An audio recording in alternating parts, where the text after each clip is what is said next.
ao céu, mas você vem.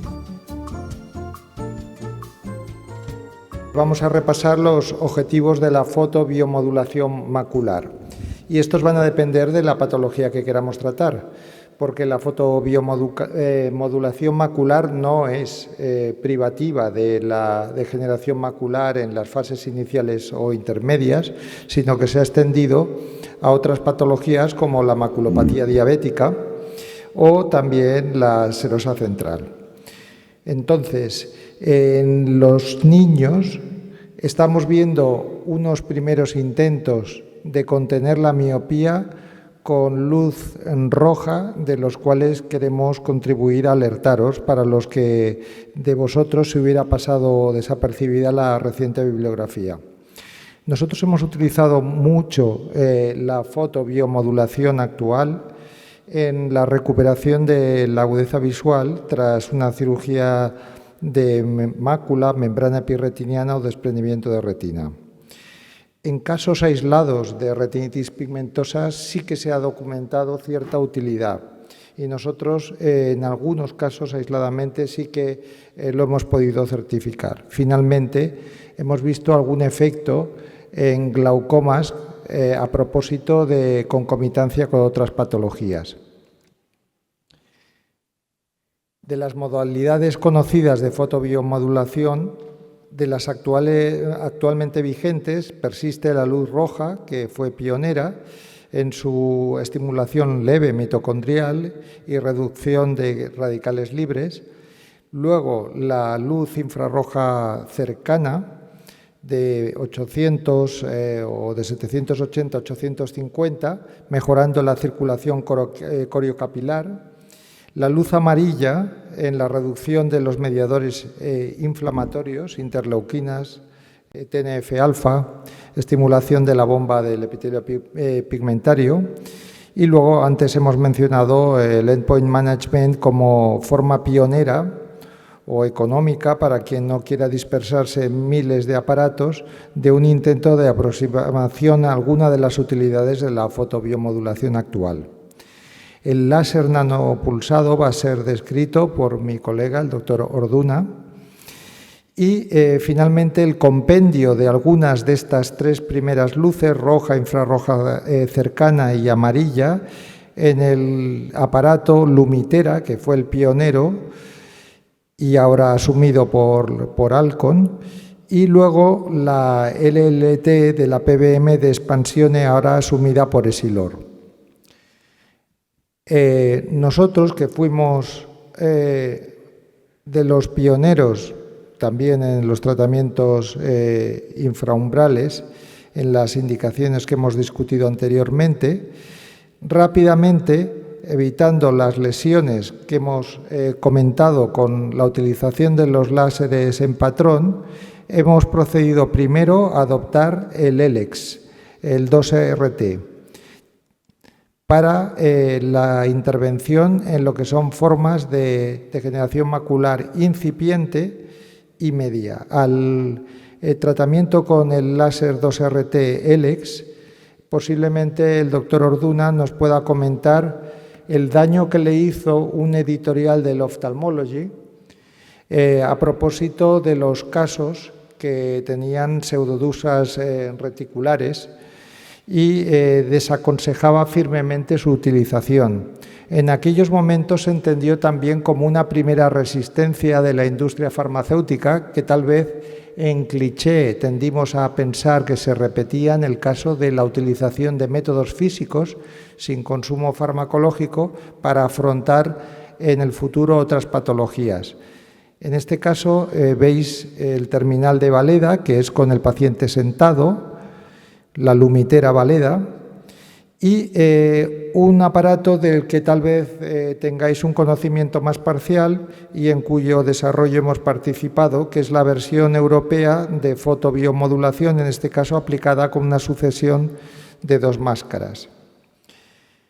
Estas máscaras nos aportan una luz roja y una luz naranja de una manera secuencial. Retiras la máscara después de haber aplicado la luz roja y después de haber aplicado la luz naranja.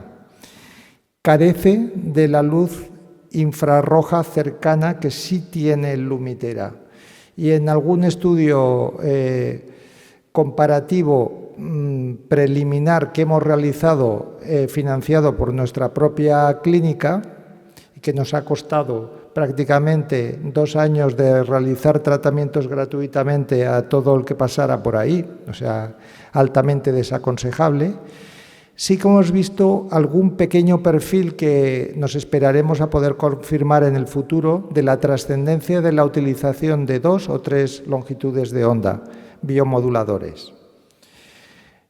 Por lo tanto, vosotros ya conocéis que se trata de una aplicación de una luz de bajo nivel, le llaman aquí, en la formulación europea de Silor, que entraña, y eso lo podéis ver en este editorial, que es el compendio de todas las fotobiomodulaciones al año 25,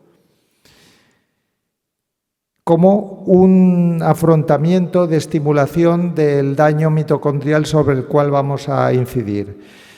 Cualquier vendedor de un aparato de fotobiomodulación va a recabar vuestra atención sobre la prevalencia enorme, el gasto, lucro cesante, lucro emergente, y va a pasar luego, cuando técnicamente se nos cuestiona de cómo funciona, hablar de las disfunciones mitocondriales que participan en varias patologías. Es muy interesante como las distintas razas tenemos diferencias mitocondriales que definen linajes según las razas y las ubicaciones. Estos están cada vez más descritos y en el futuro nos van a permitir anticipar sobre qué casos específicos vamos a obtener un mayor rendimiento en la intervención con tratamiento fotobiomodulador, que diremos no es invasivo, sí, pero requiere de una frecuentación en consulta importante. Por lo tanto, sabemos que los daños del DNA intracelulares son solamente 1/8 de los que podemos evidenciar en el daño mitocondrial. Por lo tanto, la mitocondria como la esencia de la disfunción y del deterioro del DNA para poder evidenciar y actuar sobre ella. ¿Cómo vamos a intentar actuar? Incrementando el nivel energético vía ATPA, movilizando las mitocondrias a través del citocromo C oxidasa, y luego vamos a identificar en cada una de las longitudes de onda, la amarilla, los mecanismos principales de acción con la inhibición del Vascular Endothelial Growth Factor y la reducción del estrés oxidativo, mientras que en la roja van a ser las uniones del oxígeno, el nivel inflamatorio reducido y el incremento del ATP intracelular. Tenemos una publicación de nuestro grupo relativamente reciente en la que os vamos a distorsionar porque se ha enfocado mucho esto en la reducción de drusas y en mi experiencia no podéis esperar enseñarle a vuestros pacientes que han venido disciplinadamente que sus drusas han desaparecido, porque eso lo vais a obtener en una minoría de casos. No os enseño ninguna fotografía para no confundiros, porque eso es minoritario.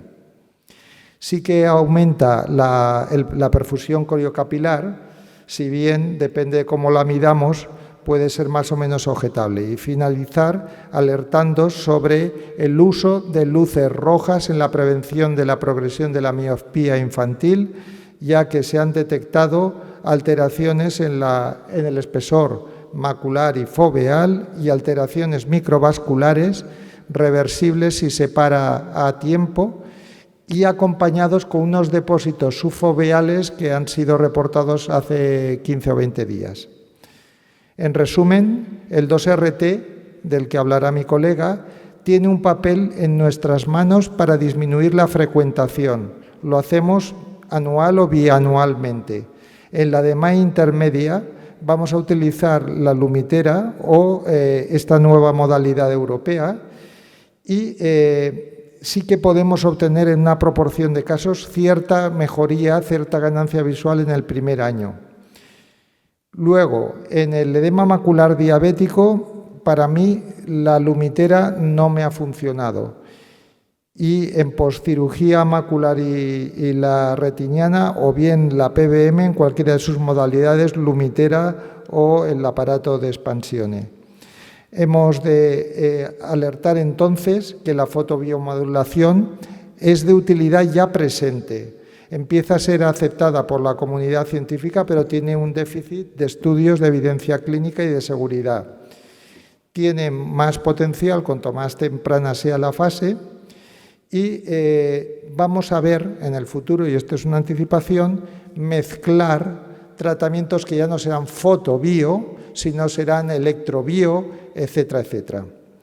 Entonces, para comprar un equipamiento, como mensaje para llevarnos a casa, hay uno esencial, que es el manejo de los modos subumbrales, y luego pues aventurarnos poco a poco en las unidades de fotobiomodulación, si bien no son modulables, a diferencia de un láser, por ejemplo, en patrón, no podemos jugar con los parámetros y eso es una limitación. Muchas gracias.